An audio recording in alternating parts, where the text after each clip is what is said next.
Saludos queridos hermanos, gracia y bendición para ustedes y para sus familias.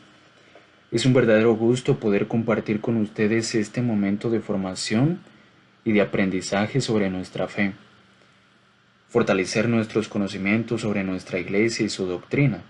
Vamos entonces a iniciar este momento poniendo nuestras vidas y de manera particular nuestra formación en las manos del Señor. Ahí donde nos encontremos, invoquemos juntos a la Santísima Trinidad diciendo, en el nombre del Padre, del Hijo y del Espíritu Santo. Amén. Ven Espíritu Santo, llena los corazones de tus fieles y enciende en ellos el fuego de tu amor. Envía Señor tu Espíritu y todo será creado y renovarás la faz de la tierra. Oh Espíritu Santo, amor del Padre y del Hijo, inspírame siempre lo que debo pensar, lo que debo decir, cómo debo decirlo, lo que debo callar, cómo debo actuar, lo que debo hacer, para gloria de Dios, bien de las almas y mi propia santificación. Espíritu Santo, dame agudeza para entender, capacidad para retener, método y facultad para aprender, sutileza para interpretar, gracia y eficacia para hablar. Dame acierto al empezar, dirección al progresar y perfección al acabar. Amén. En el nombre del Padre, del Hijo y del Espíritu Santo. Amén. En esta ocasión vamos a dar inicio a esta aventura del manual de introducción a la lectura de la Biblia, con el tema número 1, impartido por el Centro Parroquial de Formación CEPAF. Este capítulo es la primera de dos partes que llevan por título La Biblia en el gran contexto de la palabra de Dios, y este de manera particular lleva por subtítulo La Sinfonía de la Palabra, que es una frase sumamente hermosa, extraída de la exhortación apostólica de su santidad Benedicto XVI, Verbum Domini, en el numeral 7, y que posteriormente profundizaremos de manera pausada.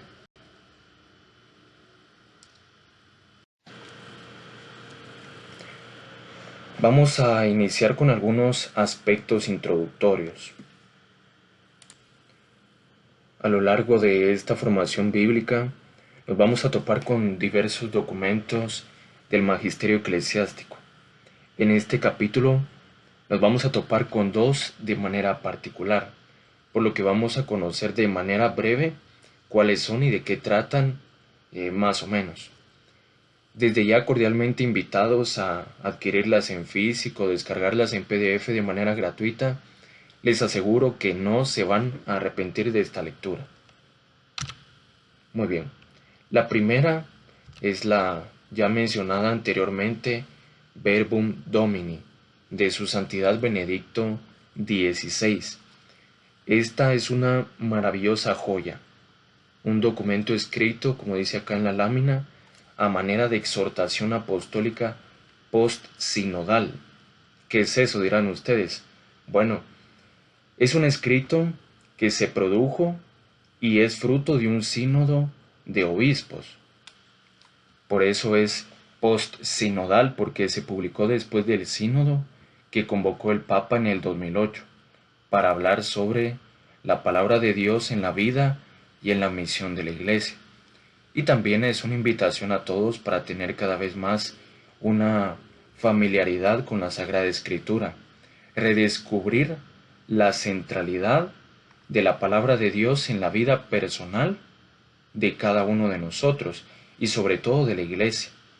El Papa decía redescubrir con urgencia la belleza de la palabra de Dios, que muchas veces es olvidada por nosotros los cristianos. Y también resaltar la necesidad de anunciarla para la salvación de la humanidad como testigos convencidos y creíbles de Jesús que ha resucitado. El segundo documento lleva por título Dei Verbum. Es una de las 4 constituciones del Concilio Vaticano II y trata sobre la divina revelación. Fue promulgado por el Papa Pablo VI el 18 de noviembre de 1965, ya hace un buen rato. La frase Dei Verbum, como podemos ver en esta lámina, es una frase escrita en latín, cuya traducción al español sería literalmente palabra de Dios. Regularmente los documentos de la Iglesia toman su título de la primera línea del documento, y en la mayoría es en latín porque el latín es el idioma oficial de la Iglesia. Por eso esta constitución inicia Dei Verbum, es decir, palabra de Dios. Este será el enlace de la introducción al tema de hoy. En primer lugar vemos el eje transversal. El eje transversal de toda la temática, de toda esta guía de introducción a la lectura de la Biblia será precisamente la Sagrada Escritura.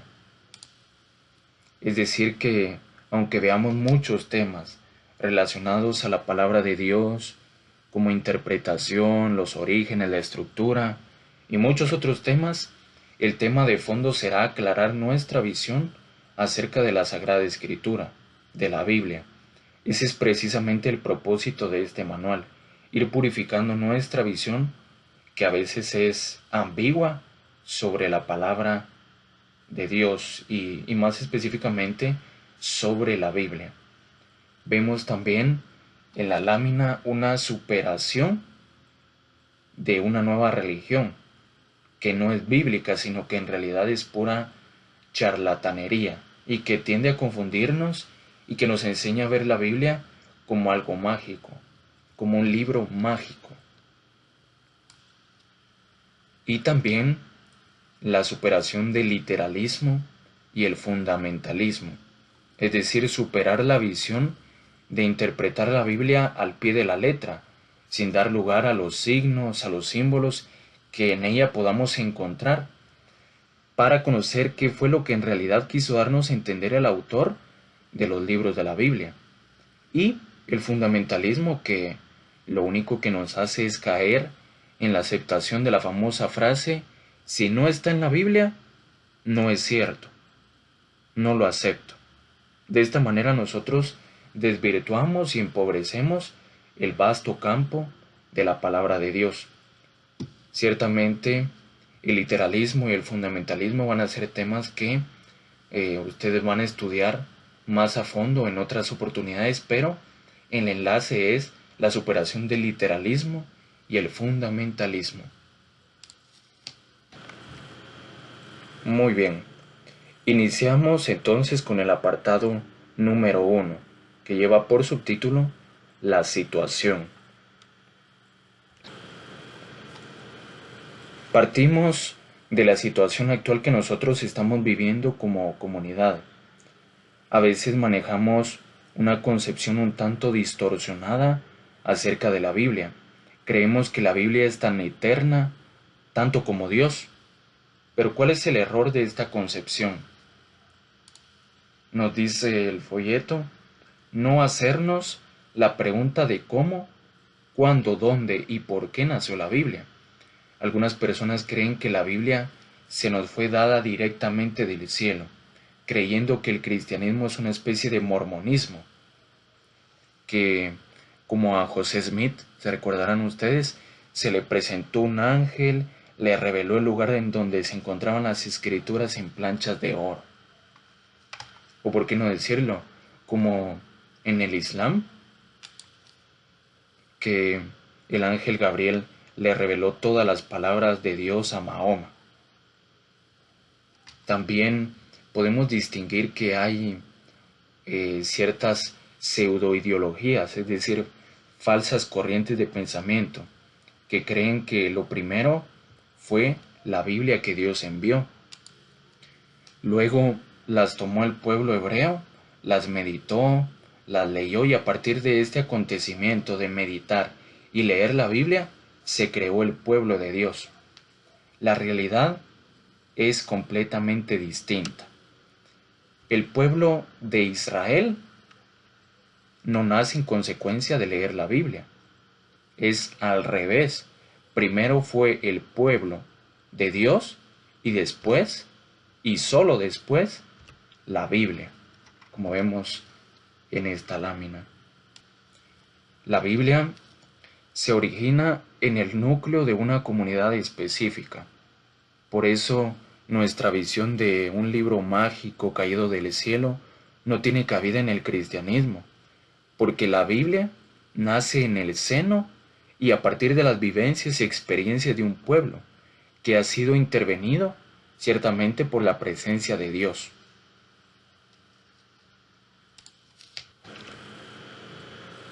Por eso, el Papa dirá: así como el Verbo de Dios se hizo carne en el seno de la Virgen María, así también la Sagrada Escritura nace en el seno de la Iglesia y por obra del Espíritu Santo. Es decir, que la Escritura, y en particular el Nuevo Testamento, nace en la Iglesia y no al revés. No, la Iglesia nace por haber leído el Nuevo Testamento. Es lo mismo en el Antiguo Testamento. Nace en el pueblo y en consecuencia surge el Antiguo Testamento. Cabe resaltar en esta misma línea que hemos estado tocando que la Sagrada Escritura nace por la transmisión oral, nace de la experiencia religiosa de un pueblo, de la revelación de Dios a los profetas, y a partir de esto podríamos decir que surge un escrito, surge la Biblia. Por eso volvemos a decir que los escritos bíblicos son posteriores a la vivencia de un pueblo. Esta es la situación que actualmente nos atañe. No a todos, por supuesto, pero podemos decir que una amplia franja de la feligresía crece bajo la mentalidad de estos mitos que al final terminan por desconfigurar nuestro pensamiento sobre la verdad y la realidad de la Biblia.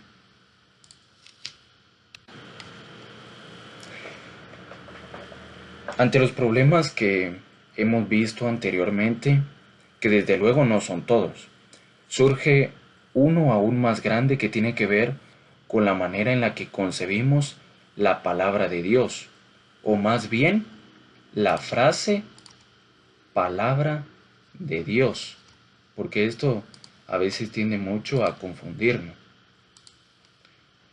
Regularmente, cuando hablamos de palabra de Dios o escuchamos palabra de Dios, cuando el sacerdote dice: queridos hermanos, la palabra de Dios nos dice el día de hoy, o sea, cuando escuchamos nosotros eso, de manera inmediata pensamos en la Biblia. Pensamos que palabra de Dios es un sinónimo solo de Biblia. Es decir, palabra de Dios es igual a Biblia. Pensamos que solo se utiliza para referirnos a ella. Pero aquí viene la realidad. Palabra de Dios no es solo la Biblia.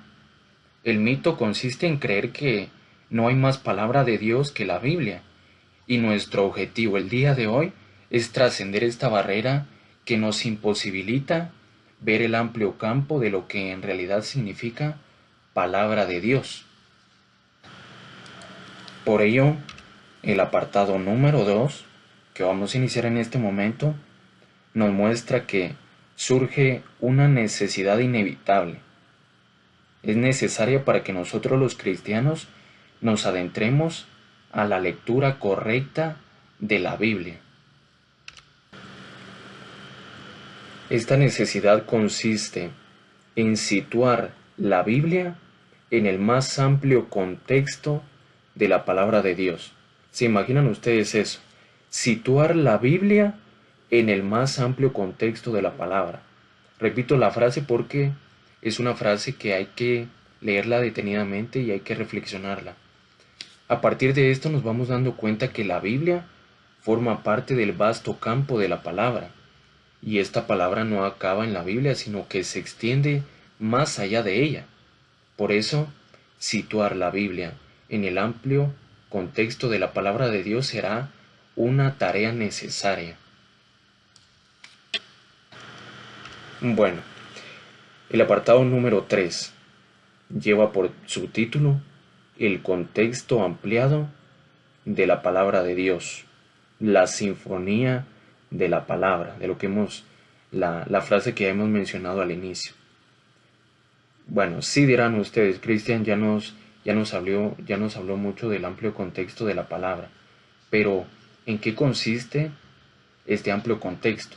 Lo veremos a continuación.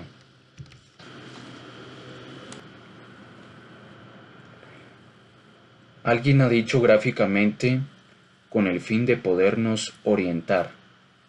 En el prólogo del Evangelio según San Juan, es decir, el capítulo 1 del Evangelio según San Juan, no dice, en el principio ya existía la Biblia, sino en el principio ya existía la palabra. Es decir, que la Biblia no es eterna. La palabra de Dios que contiene la Biblia, ella sí es eterna. Entonces continúa el libro guía. Espero que ahí tengan su folleto. Esta realidad nos ayuda a entender que desde el inicio Dios era un Dios que hablaba, era un Dios en diálogo. Pero podemos preguntarnos nosotros ahorita, ¿pero con quién hablaba? Bueno, era un Dios en comunidad, recordemos. El credo nos dice que el Hijo de Dios era nacido del Padre antes de todos los siglos, es decir, era un Dios acompañado y no solitario. Con esto no digo que con alguien extraño, no, porque sabemos que Dios es un Dios trinitario, tres personas, un solo Dios. A partir de esto podemos decir que Dios nunca ha existido sin la palabra. Su ser y su identidad es siempre la comunicación. Esa es la identidad de Dios, la comunicación. Dios habla desde el principio y nos habla a nosotros.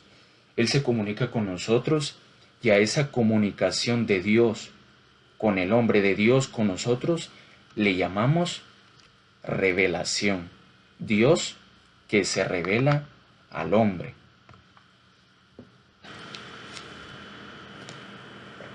Dei Verbum, la Constitución del Vaticano II, que hemos hablado al inicio, sobre la divina revelación lo describe así.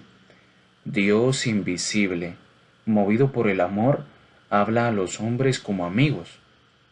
Es sumamente bonita esta cita, este numeral 2 de la Dei Verbum, porque nos muestra que Dios nos habla como amigos y continúa, trata con ellos para invitarlos y recibirlos en su compañía. Eso es lo primero, el desvelarse de Dios para darse a conocer y crear con el hombre y la mujer una relación de amistad, abriendo un verdadero diálogo entre amigos.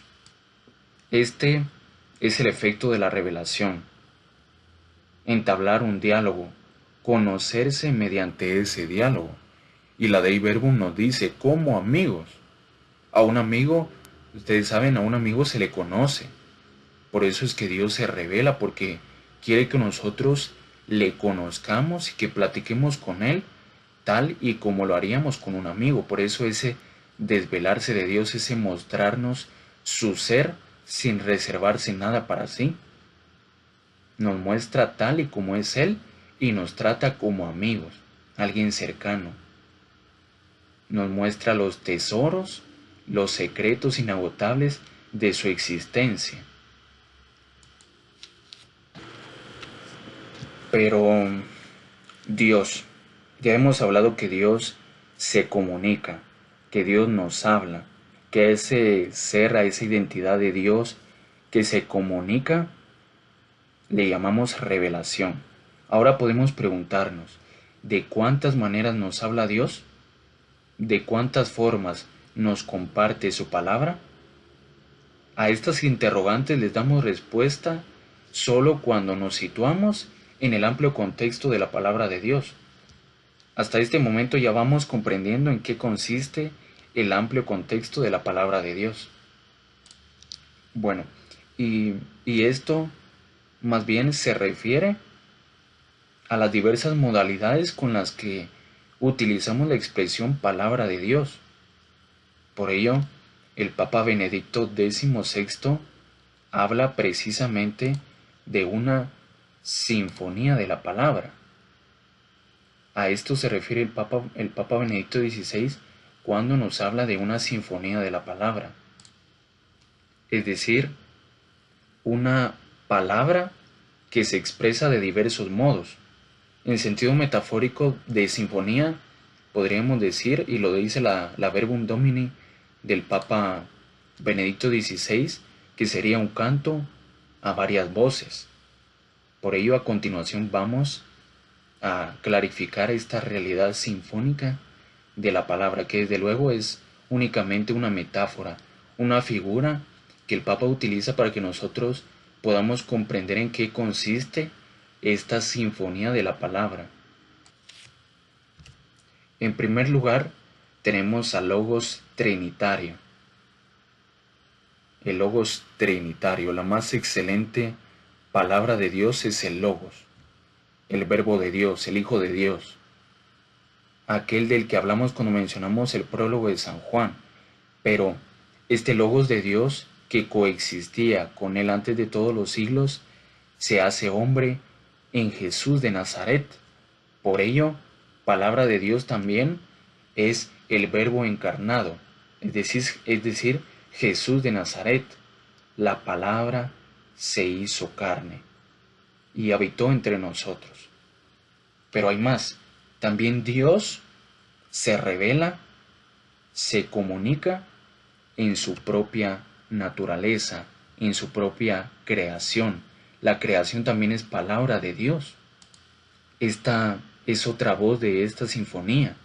La creación, el libro de la naturaleza también forma parte de esta gran sinfonía. Los santos padres de la iglesia le llamarán en latín el liber nature, es decir, el libro de la naturaleza.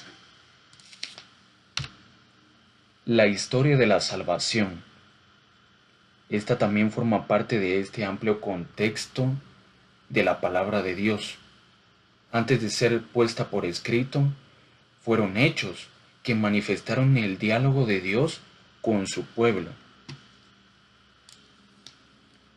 Palabra de Dios es también la palabra de los profetas, aun antes de que esa palabra fuera escrita por el mismo profeta o por sus discípulos. La palabra de los apóstoles, obedeciendo al mandato de Jesús, es también palabra de Dios, aun antes de que esta transmisión fuera puesta por escrito en el Nuevo Testamento. Vemos también la transmisión, es decir, la tradición apostólica, que continuada en la vida de la iglesia es también palabra de Dios. Y por último tenemos a la Sagrada Escritura. Aquí nos detenemos un poquito porque vemos que la Sagrada Escritura forma parte del amplio contexto de la palabra. ¿Sí? Es decir, que la Sagrada Escritura forma parte de esta gran sinfonía. Por eso, con este apartado, logramos parte del objetivo de este primer tema: situar la Biblia en el amplio contexto de la palabra de Dios. ¿Por qué? Porque como vemos en la lámina, palabra de Dios es todo esto. Es el Logos, es el Verbo, la creación, la historia de la salvación, la palabra de los profetas, la palabra de los apóstoles, la transmisión y también la Sagrada Escritura. Palabra de Dios no es solo esto, no es solo la Sagrada Escritura. Cuando nosotros decimos palabra de Dios, nos referimos a toda esta realidad, a todo este vasto conjunto de verdades por las que Dios se nos revela. Pero bueno, a todo esto, ¿en dónde dejamos nosotros a la sinfonía? Incluso el fondo de esta lámina nos transmite de manera inmediata a la sinfonía. ¿En dónde dejamos a la sinfonía? Bueno, en una sinfonía vemos que se ejecuta una pieza musical, pero cuando nosotros vemos por video o hemos asistido a alguna, distinguimos que para que esa pieza musical se lleve a cabo, suenan muchos instrumentos. Un cello por acá, una viola por allá, un violín por aquel lado, un clarinete por este otro. Lo impresionante de todo esto es que todos suenan a la vez y juntos crean una armonía y ejecutan una misma y sola pieza musical, una sola pieza musical. Pues de la misma manera, la palabra de Dios se expresa de distintos modos, pero juntos estos modos crean una armonía para expresar la única palabra de Dios. Y esta única palabra de Dios es Cristo, el Verbo encarnado. Es decir, que en la sinfonía de la palabra de Dios, los profetas fueron un cello por allá, la creación fueron un cello por este otro lado, ¿sí? O fueron un violín. La historia de la salvación fue un clarinete. Pero todos estos crearon una sola pieza y resonaron en función a ejecutar una sola sinfonía, la sinfonía de la palabra de Dios. ¿Sí? Pero en toda sinfonía, que como vemos hay varios instrumentos o voces, se encuentra lo que en lenguaje musical se llama un solo, es decir, un tema encomendado a un solo instrumento o a una sola voz si fueran voces. Y es tan importante que de él depende el significado de toda la ópera. Este solo en la sinfonía de la palabra es Jesús de Nazaret, el Verbo encarnado. El solo lo ejecuta él, que es la palabra única y definitiva entregada a la humanidad. Sin él, sin Jesús, toda la sinfonía, todo este conjunto amplio, toda esta grandeza no tendría sentido. Él es la parte fundamental de la palabra de Dios por excelencia. Él es la plenitud de toda esta gran sinfonía. Ya vamos culminando este brevísimo tema número 1 con el apartado número 4, que lleva por subtítulo El cristianismo no es la religión del libro, tomado de la exhortación apostólica de Benedicto XVI, Verbum Domini, en el numeral 7. Toda esta explicación de la sinfonía de la palabra que hemos tenido ya previamente en láminas anteriores nos lleva a un punto de convergencia.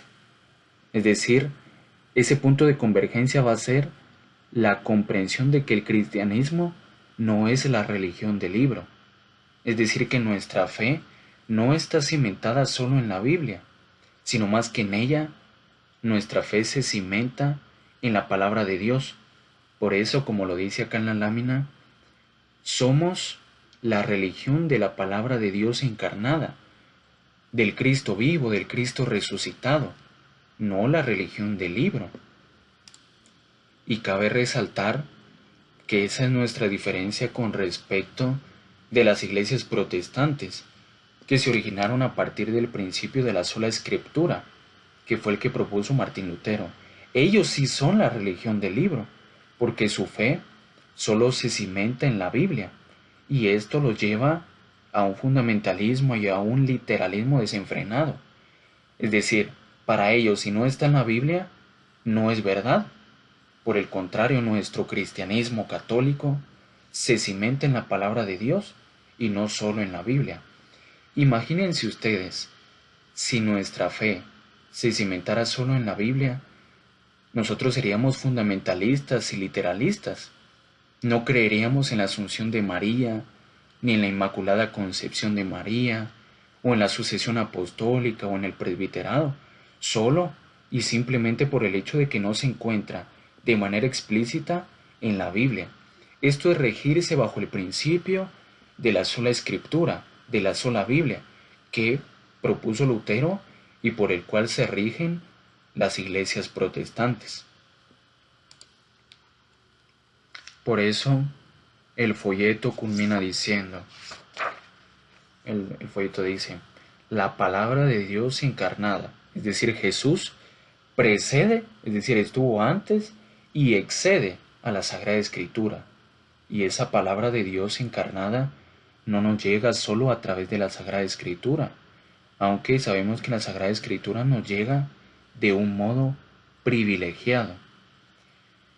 Culminamos diciendo que con este tema de ninguna manera devaloramos la preciosura de la Biblia, ese tesoro inagotable e inmensamente rico, porque sabemos que en ella conocemos más a Dios. Con la Biblia nosotros oramos y también penetramos en el sentido profundo del proyecto que Dios tiene para nuestra vida. Pero hoy comprendemos que su palabra, que la palabra de Dios va más allá de la sola escritura, que superamos la frontera y la barrera de creer que palabra de Dios es solo la Biblia.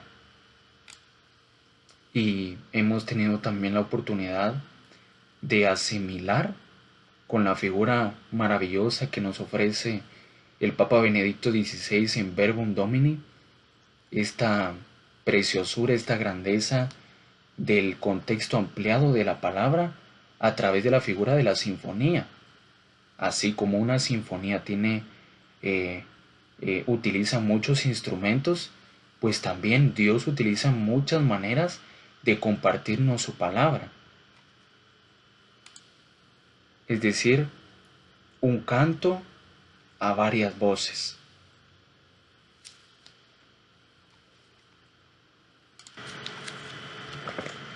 Culminamos con los objetivos de nuestra catequesis del día de hoy. Situar la Biblia en el más amplio contexto de la palabra de Dios. Nuestra condición de oyentes y acogedores de la palabra de Dios de manera privilegiada en la Biblia nos hace caer a veces en un biblicismo doctrinario y fundamentalista, porque no miramos más allá de la letra, ni situamos la Biblia en el más amplio contexto de la palabra de Dios. El segundo objetivo, salir al paso de algunas deformaciones que giran alrededor de una manera de acercarnos a la Biblia, considerándola como desconectada del resto de lugares donde Dios también se manifiesta y nos habla. Muy bien, queridos hermanos, vamos a culminar con un pequeño momento de oración. En el nombre del Padre, del Hijo y del Espíritu Santo. Amén. Espíritu Santo, ilumina nuestro entendimiento, para que al estudiar la Sagrada Escritura sintamos la presencia de Dios que se manifiesta a través de la palabra. Abre nuestros corazones para darnos cuenta del querer de Dios y la manera de hacerlo realidad en nuestras acciones de cada día. Instrúyenos en tus sendas, para que teniendo en cuenta tu palabra, seamos signos de tu presencia en el mundo. Por Jesucristo nuestro Señor. Amén.